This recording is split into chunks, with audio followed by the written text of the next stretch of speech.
అందరికీ నమస్కారం. అభ్యాసి తెలుగు లెర్నింగ్కి స్వాగతం, సుస్వాగతం. నేను మీ పెద్దింటి రామకృష్ణ చక్రవర్తి. గతంలో 4 సంవత్సరాల క్రితం నేను చక్రీ వ్లాగ్స్ ద్వారా మీ ముందుకు వచ్చాను. ఆ ఛానల్లో అవంతిపురం సరస్వతి అమ్మవారి విశేషాల గురించి, కొన్ని ఆధ్యాత్మిక విషయాల గురించి నేను మీ ముందుకు తీసుకొచ్చాను. ఇప్పుడు తెలుగుకు సంబంధించి నేను మీకు కొన్ని ముఖ్యమైన విషయాలు, తెలుగుకు సంబంధించిన కొన్ని మీరు నేర్చుకోవాల్సిన విషయాలు, నాకు తెలిసిన విషయాలు నేను మీ అందరికీ పంచుకోవడం కోసం అభ్యాసి తెలుగు లెర్నింగ్ అనే కొత్త ఛానల్ని ప్రారంభిస్తున్నాను. సరస్వతి నమస్తుభ్యం వరదే కామరూపిణి విద్యారంభం కరిష్యామి సిద్ధిర్భవతు మే సదా. అవంతిపురం సరస్వతి అమ్మవారికి పాదాభివందనం చేస్తున్నాను. మాతృదేవో భవ, పితృదేవో భవ, ఆచార్య దేవో భవ. జన్మనిచ్చిన తల్లిదండ్రులకు, విద్య నేర్పిన గురువులకు శిరస్సు వంచి పాదాభివందనం చేస్తున్నాను. గత కొన్ని సంవత్సరాలుగా నేను సుమారుగా ఒక 25 సంవత్సరాలు నేను ఉపాధ్యాయ వృత్తి నుండి పక్కకు తిరిగి అవంతిపురం అమ్మవారి అర్చకుడిగా నేను పనిచేశాను. ఆ సమయంలో కొన్ని వేల మంది విద్యార్థులకి నేను అక్షరాభ్యాసం చేశాను. అంతకుముందు 10 సంవత్సరాలు నేను తెలుగు ఉపాధ్యాయుడిగా హై స్కూల్లోనే పనిచేశాను.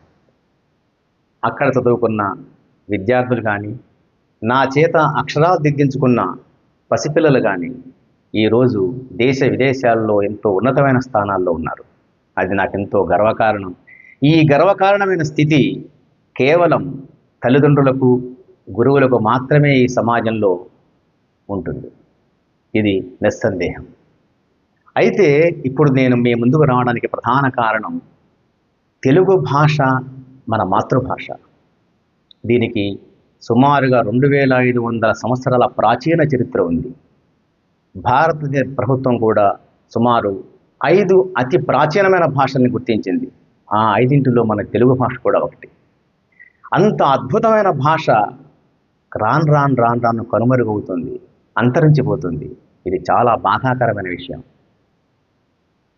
విజయనగర సామ్రాజ్య చక్రవర్తి, ఆంధ్ర భోజుడిగా ప్రపంచ ప్రఖ్యాతిగాంచిన శ్రీకృష్ణదేవరాయలు కూడా తాను తెలుగులో రచించిన ఆముక్తమాల్యద అనే గ్రంథంలో మన తెలుగుని గురించి ఇలా కీర్తించాడు. తెలుగదేలయన్న దేశంబు తెలుగేను, తెలుగు వల్ల హుండ తెలుగు నృకుండ ఎల్లనృకులు గొల్వ పెరుగవే బాసాడి దేశ భాషలందు తెలుగు లెస్స అన్నాడు.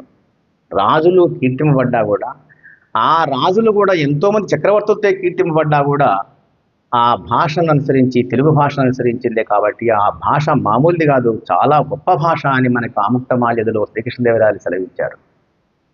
ఆధునిక కవుల్లో గిడుగు రామూర్తి పంతులు గారు కూడా మన తెలుగు భాషని అద్భుతంగా వర్ణించాడు. పంచదార కన్న పనస తొనల కన్న జుంటి తేనె కన్న తెలుగు మిన్న అన్నాడు. తెలుగు భాష యొక్క ఆ రుచి అనేటువంటిది, ఆ పదార్థం యొక్క గొప్పతనం అనేటువంటిది ఎన్ని తీయదనం కురిపించే వాటన్నిటికంటే కూడా ఇంకా మధురంగా ఉంటుంది అని దాని అర్థం. అటువంటి అద్భుతమైన భాషని మనం మర్చిపోవటం అనేది చాలా విచారించవలసిన విషయం. ఇప్పుడు నేను మీ ముందుకు రావడానికి ప్రధాన కారణం, నేను గత కొన్ని సంవత్సరాలుగా నేను ఎంతోమంది విద్యార్థుల్ని పరిశీలన చేస్తున్నాను. అందరికీ, అన్ని స్థాయిల్లో ఉన్న విద్యార్థులందరికీ కూడా అత్యధిక మార్కులే వస్తున్నాయి. కానీ పట్టుమని 10 వాక్యాలు సొంతంగా చదవటం కానీ, రాయటం కానీ, ఉచ్చారణ దోషం లేకుండా మాట్లాడటం కానీ చేయలేకపోతున్నారు. ఈ దోషం, ఈ అచ్చుతప్పులు భరించలేనివిగా ఉన్నాయి.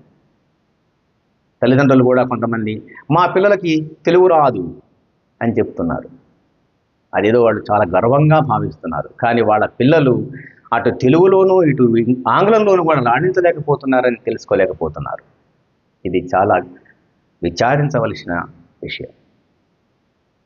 కానీ కొంతమంది తల్లిదండ్రులు విదేశాల్లో ఉన్నా కూడా వాళ్ళ పిల్లలకి మన తెలుగు భాషని నేర్పటం, అది మర్చిపోకుండా దేవతా స్తోత్రాలు, శ్లోకాలు వాళ్ళకి నేర్పించడం జరుగుతూ ఉంది. అవి కొంతమంది దృష్టిలో నేను చూశాను. అవి వాళ్ళందరినీ కూడా నేను మనస్ఫూర్తిగా అభినందిస్తున్నాను.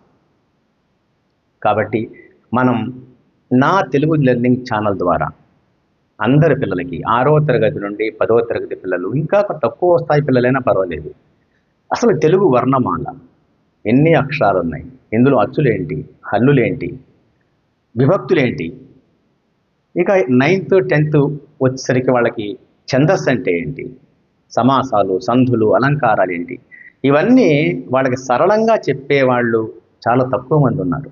అందరి పిల్లల్లోకి ఇవన్నీ వాళ్ళకి వెళ్ళట్లేదు, వాళ్ళకి అర్థం కావట్లేదు. ఇవన్నీ వాళ్ళకి అర్థమయ్యే విధంగా చెప్పి మన భాష ఔన్నత్యాన్ని పెంచి వాళ్ళకి మన భాష పట్ల ప్రేమాభిమానాన్ని కల్పించి ఈ భాషని భావితరాలకు అందించాలనేటువంటి ఒక సదుద్దేశంతో నేను ఈ ఛానల్ని ప్రారంభిస్తున్నాను. ఈరోజు విజయదశమి, విజయ ముహూర్తం అని మనకి పంచాంగకర్తలు మధ్యాహ్నం 1:53 నుండి 2:40 వరకు ఉన్న ఈ సమయాన్ని విజయ ముహూర్తం అని నిర్ణయించారు.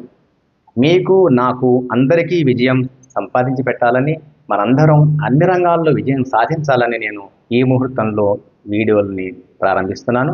అందరూ ఆదరించండి, తెలుగును నేర్చుకోండి. ఇంకా మీకు ఏమైనా సందేహాలు ఉంటే కామెంట్ చేయండి. నమస్కారం.